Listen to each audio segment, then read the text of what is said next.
പാന്യം ഗ്രാമപഞ്ചായത്ത് 5-ാം വാർഡിൽ CDSന്റെ നേതൃത്വത്തിൽ വിഷരഹിത പച്ചക്കറി ഉപയോഗം വർദ്ധിപ്പിക്കുന്നതിന്റെ ഭാഗമായി കുടുംബശ്രീ അംഗങ്ങൾക്ക് പച്ചക്കറി തൈകൾ വിതരണം ചെയ്തു.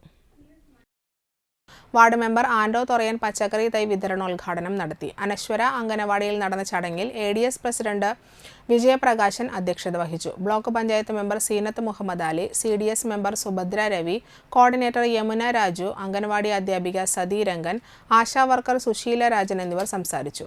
65 കുടുംബങ്ങളിലേക്കാണ് പച്ചക്കറി തൈ വിതരണം നടത്തിയത്. നമ്മുടെ കുടുംബശ്രീയുടെ നേതൃത്വത്തിൽ ഇന്ന് നമ്മുടെ വാർഡിൽ 65 വീടുകളിലേക്കാണ് 5 തരം പച്ചക്കറി തൈകൾ വിതരണം നടത്തുന്നത്.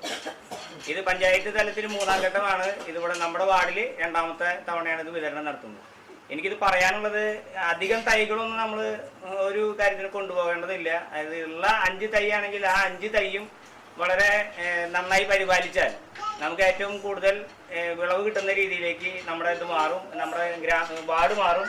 പിന്നെ തന്നെയല്ല, വിഷരഹിത പച്ചക്കറി നമുക്ക് കൂട്ടും ചെയ്യാം.